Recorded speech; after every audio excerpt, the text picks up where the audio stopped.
The room was a place of soft light and quiet sounds. It was the Grand Council chamber of the Xylosian people. Everything here was made for peace. The floor was smooth, white crystal. The walls curved gently like a big, safe shell. In the middle, the Xylosian elder, a creature with skin like polished stone and eyes like still water, spoke of new trade routes. His voice was calm and low. This was the way of the galaxy, slow, careful, and always peaceful. They had not seen a real war in 200 cycles. War was a thing of the past. Suddenly a sound came. It was a sound that did not belong in the room. It was sharp. It was loud. It was a tearing sound in the smooth fabric of peace. The lights, which were soft blue a second ago, now flashed a hard, angry red. The sound was an alarm, the highest level of emergency. The sound was not just loud. It was wrong. It was a sound of deep, sudden danger. The council members, who looked like tall, thin pillars of quiet thought, jumped in their seats. Their cool, calm eyes grew wide with surprise. This alarm, the critical SOS, had never been heard by most of them. It was a code from an old time, a time they had hoped was gone forever. The elder stopped speaking. His mouth, usually set in a soft line, was now hard and straight. He did not look surprised. He looked scared. The chief communication officer, a younger Xylosian named Velo, ran to the main screen. His 3 thin fingers moved fast over the controls. He was a master of systems, but this signal was different. It was broken. It was old. It was full of static and noise, like a scream through a closed door. The source? The elder asked. His voice was no longer low and calm. It was a dry, rasping sound, like sharp dust on the stone floor. Velo's large, dome-shaped head shook slowly. It is from Sector 7, Elder. The furthest sector. The place we call the edge of space. It is where the stars are few and the light is weak. He looked at the garbled message on the screen. The signal strength is very low. It is almost dead. He worked for a long minute. The harsh red lights kept flashing. The loud, terrible alarm kept screaming. The whole chamber held its breath. The silence between the bursts of noise was heavier than any sound. It was the silence of deep fear. Velo finally made a connection. A terrible, broken voice came through the speakers. The voice was alien. It was not Xylosian. It was rough and sounded very afraid. The words were full of panic. SOS received. Repeat, we are under attack. They are here. They are here. The council waited. They had heard attack before. A space pirate. A broken robot. A simple misunderstanding. But then the broken voice spoke the last line. The line that broke all the peace in the room. The voice was shaky and desperate, full of pure terror. The Deathworlder fleet is advancing. The words hit the room like a physical blow. The loud alarm stopped. The harsh red lights stopped flashing. Everything went completely silent. The switch from loud noise to total silence was worse than the alarm itself. It was the silence of a grave. The Xylosian elder slowly, carefully stood up. He did not need to ask who the Deathworlders were.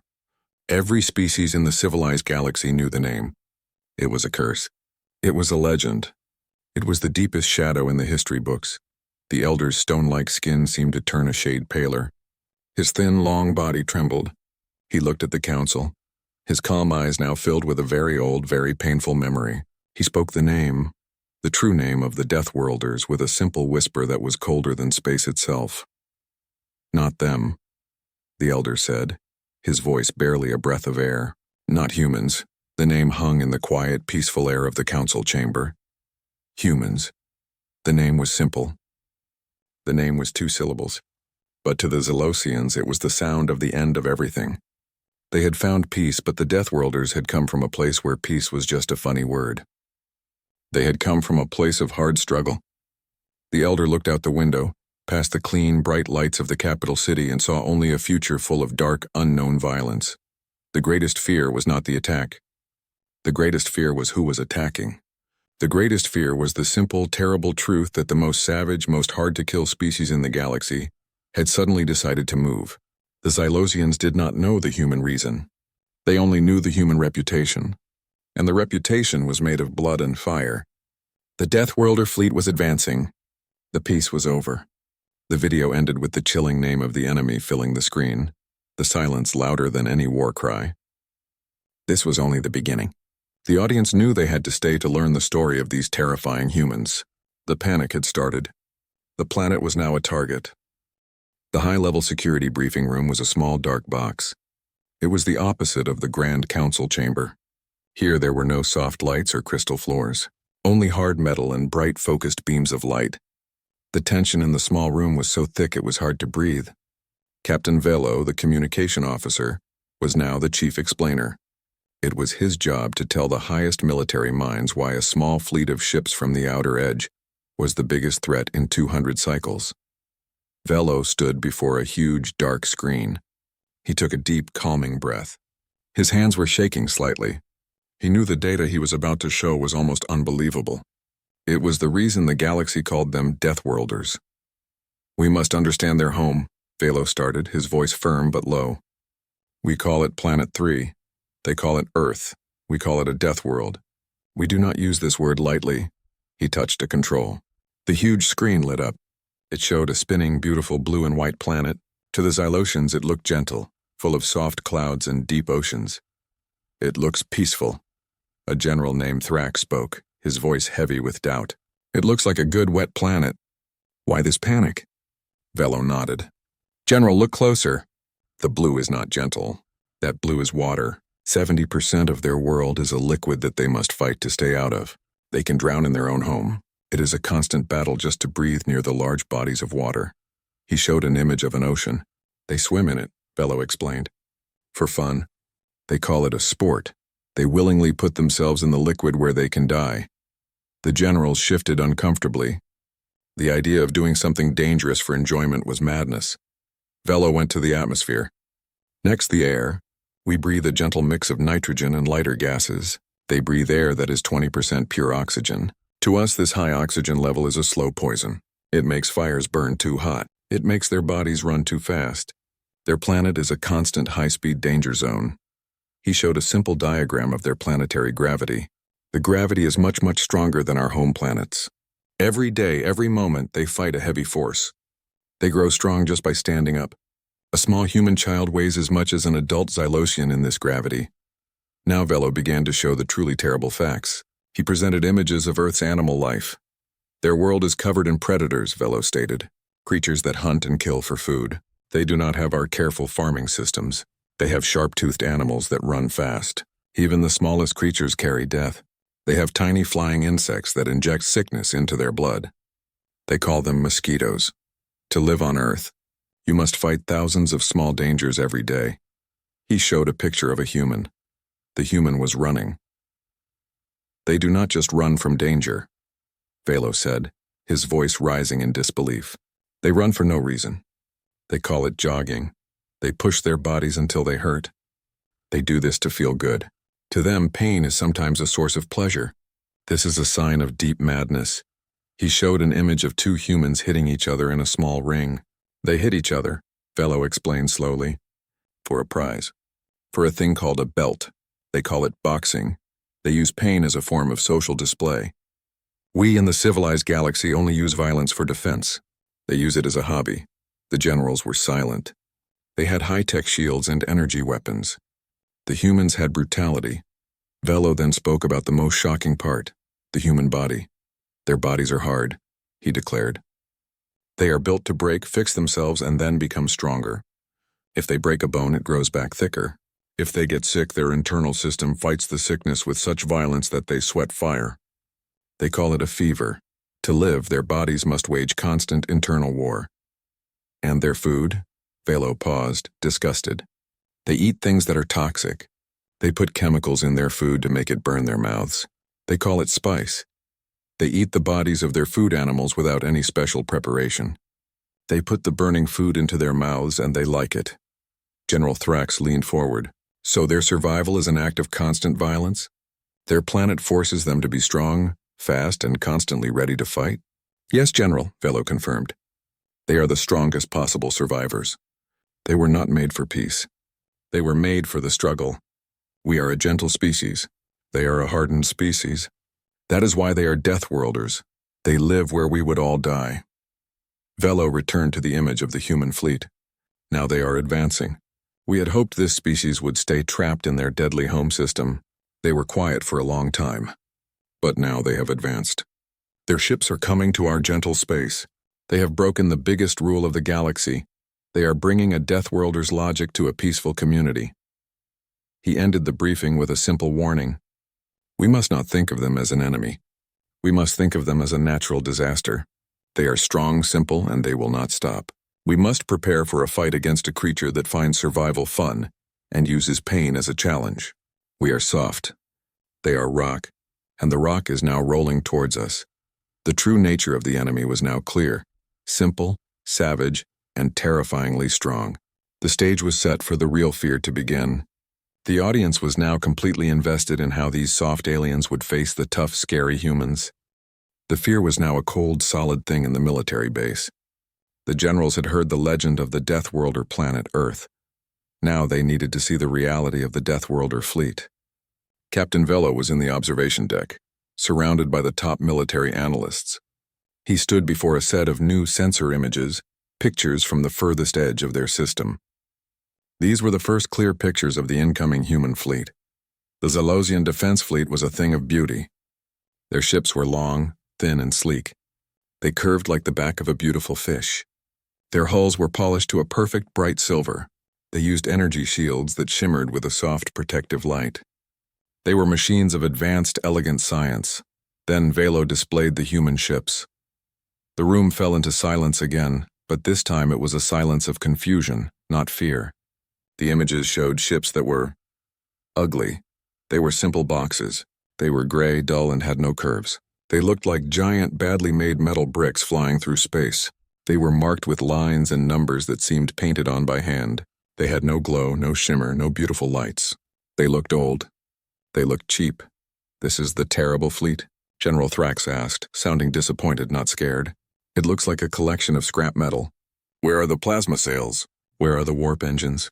Velo felt a strange, new kind of fear. This ugliness was unsettling. General, our data is clear. These are the Deathworlder ships. They call them destroyers and cruisers. They are simple. They are functional. They are built for one thing, to survive and to do a job. He zoomed in on the hull of one ship. Look at the hull, he explained. It is thick. Very thick.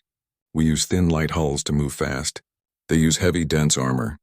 They do not seem to care about fast travel. They care about not being broken. Next came the analysis of the human weapons. The Xylosians used complex energy weapons, plasma beams that burned and melted, or disruptor cannons that made a ship's systems fail. They were weapons of clean scientific destruction. Velo showed the diagram of a human weapon system. This is their main weapon. We cannot find any energy storage for plasma. They do not use fire or light. An analyst pointed at the screen. Then what is this, Velo? It is a long, heavy tube. It looks like an old, very basic technology. Velo swallowed. It is called a railgun, or sometimes just a cannon. It is the simplest violence possible.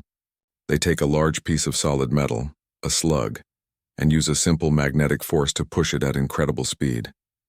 It is not energy. It is mass and speed. The generals were horrified. They just throw metal? General Thrax shouted. They use the violence of rocks? It is primitive. It is savage. Yes, General, Velo said. But it is simple. Simple means hard to break. Simple means easy to fix. Simple means it always works. Our energy shields can stop a plasma beam by confusing the energy. But they cannot stop a piece of heavy metal moving too fast to see. The metal simply hits. It breaks the hull through pure force. The simple violence is terrifying because it is so final. The ultimate shock came from the back of the fleet. Velo pointed to dozens of other ships that were not gray warships. They were bigger, slower, and even uglier. They had massive doors and giant, empty interiors. These are their cargo ships, Velo said. There are more cargo ships than warships. They are bringing hundreds of thousands of tons of empty space. They are bringing a full mobile base with them. General Thrax's fear returned, sharp and cold. They bring cargo? If they came to attack, they would only need guns. Why do they bring giant empty boxes? Do they plan to take our planet's art? Our treasures? We do not know, Velo admitted. But we know what this fleet size means. It is not a raid. It is not a quick attack. They are not coming for a fight. They are coming for a long stay. They are bringing everything they need to start a long, hard life in our peaceful space. This is not an invasion. This is a relocation.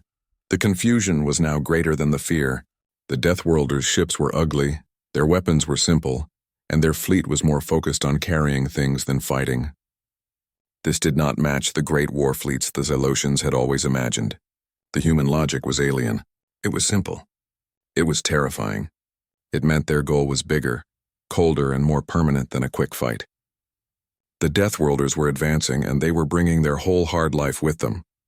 The idea that they were not coming for war, but for something else, made the Xylosians feel even more helpless.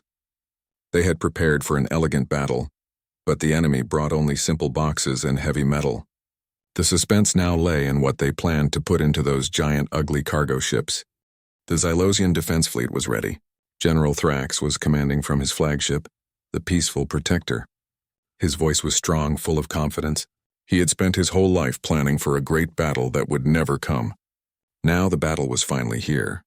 The planet had thousands of ships, their hulls polished, their energy shields humming with pure power. They formed a beautiful, shining wall around the capital planet. This was the moment of truth. They were ready to defend peace with elegant violence. "Human fleet is in weapon range," the sensor officer yelled. General Thrax stood tall. "All ships full shield power. Prepare plasma cannons for a general barrage. Let the Deathworlders see the power of civilized warfare. Do not let them pass." The Xylosian ships held their positions. They were a perfect, strong formation. The screens showed the human ships, those simple gray metal boxes coming closer and closer.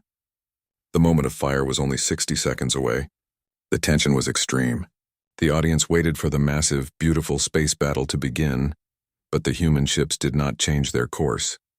"General," the sensor officer said, his voice confused.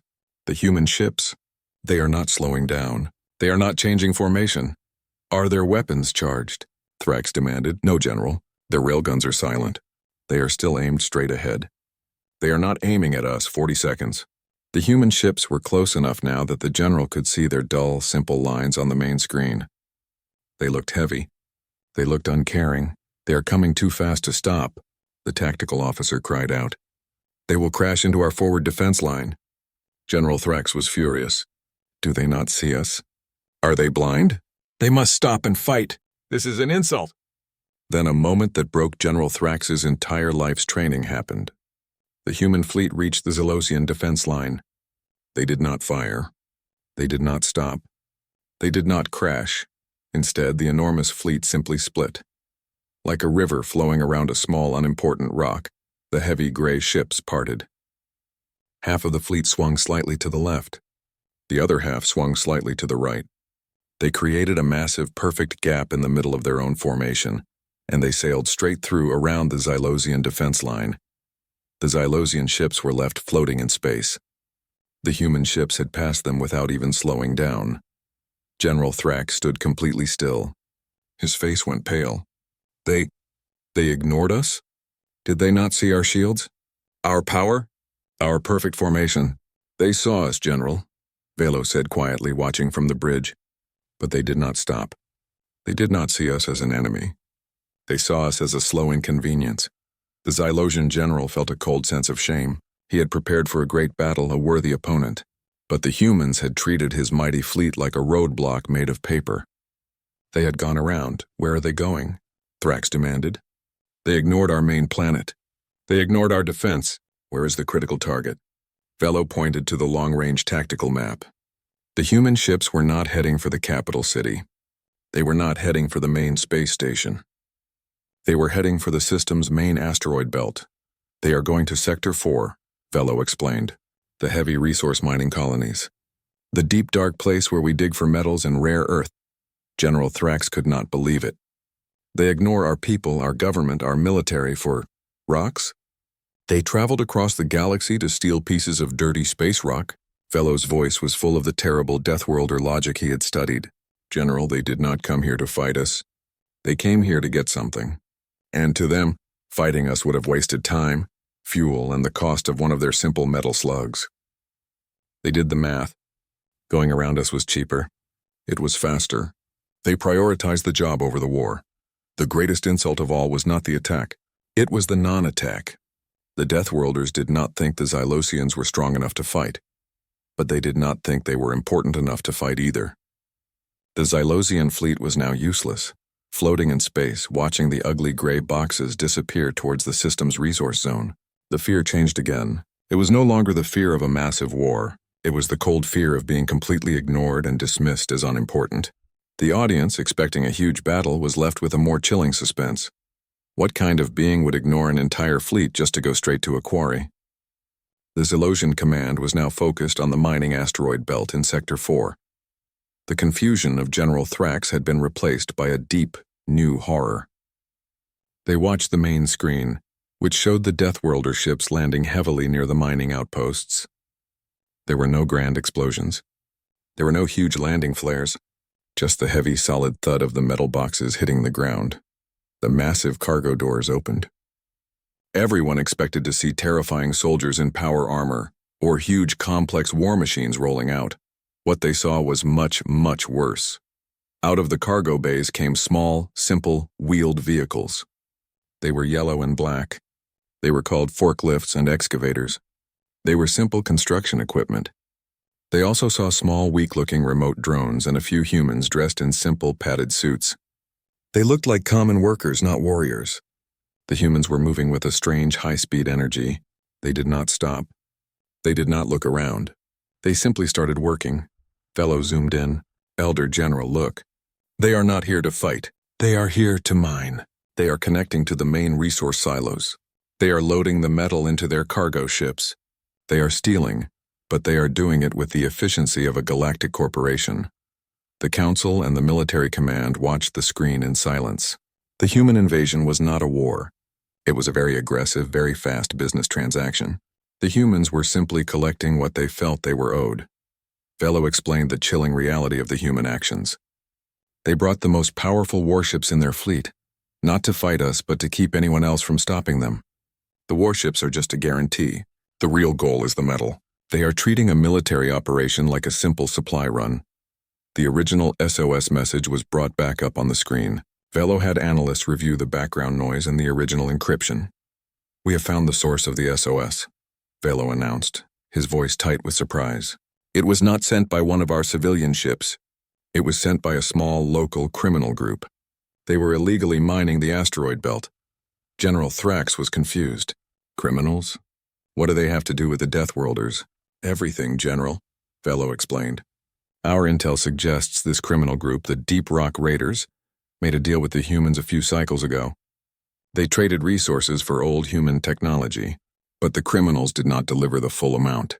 They hid the last shipment. Velo finished his analysis. The Deep Rock Raiders thought the humans would forget. They thought the humans would not travel this far for a small resource debt. But they were wrong. The criminal group realized the human fleet was coming for the debt, and they sent the SOS to start a war, hoping our powerful fleet would fight the humans for them. The truth was a cold wave of realization over the Xylosian command. The Deathworlders did not invade because they wanted to conquer. They invaded because they wanted their money back. The elder Xylosian, who had been listening quietly, spoke. His voice was tired. They brought a massive fleet, bypassed our entire military, and risked a galactic war. For a simple debt collection? Yes, Elder, Velo confirmed. That is the horror of the Deathworlder logic. To them, a debt is a debt. Their efficiency demands they solve the problem completely. They will not allow one small criminal group to break their business rules. They see this operation not as an invasion, but as a necessary correction. To them, we were simply a system that needed to be taught a simple lesson. Pay your debts. The general had prepared for a war of ideals and power. The humans had prepared for a logistics problem. The fact that they had planned, traveled, and moved with such brutal, efficient speed over such a simple issue was the most chilling thing of all. It meant the Deathworlders valued their rules and their schedule more than the lives of the Xylosians. They did not hate the Xylosians. They simply did not care about them at all. They were a task. They were an obstacle. They were not a worthy enemy. The job was the most important thing.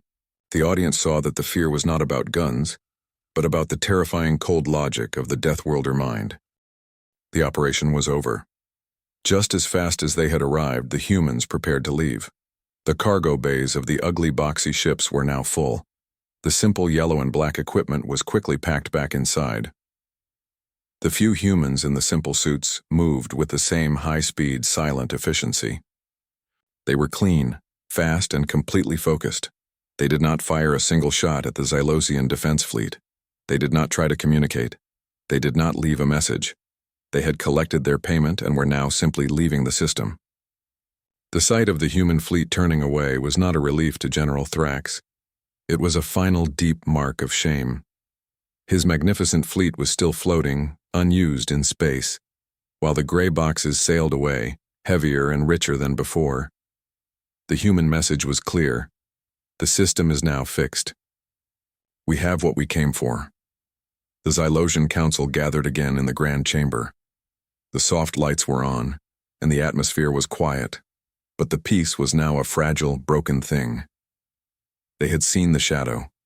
The elder Xylosian stood before the council. He did not look scared anymore. He looked thoughtful, tired, and deeply affected. He spoke to the council with a low voice. "We must now write this event in the history books," the elder began. "Not as the great invasion, but as the great correction. We prepared for the fight they wanted to have, but the Deathworlders only came for the job they needed to do." He explained the new fear that was far worse than war. We had always thought the humans were a species of terrible violence. We thought they were the monsters of war. We were wrong. They are not monsters of war. They are monsters of efficiency. The elder continued, his voice ringing with simple, terrible clarity. They used their great strength to save time. They used their heavy ships to ensure the task was completed. Their simple weapons are not a sign of poor technology, but a sign of dedication to the fastest, most effective result. They do not care about elegant fighting. They only care about the completion of the task.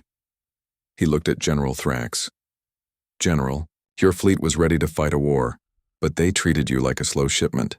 They taught us that if you become an obstacle, they will not waste time removing you with honor. They will simply bypass you, or they will solve you with the least possible effort." The final lesson was a warning to the entire civilized galaxy. The Deathworlders, the elder stated, do not move for small reasons. They move because they must. They advance when their system or their business is threatened. Their terrible, powerful focus is on their own life, their own survival, and their own goals. The moment you become a problem to their goal, they will solve you. They will not stop for discussion. They will not stop for a small fight.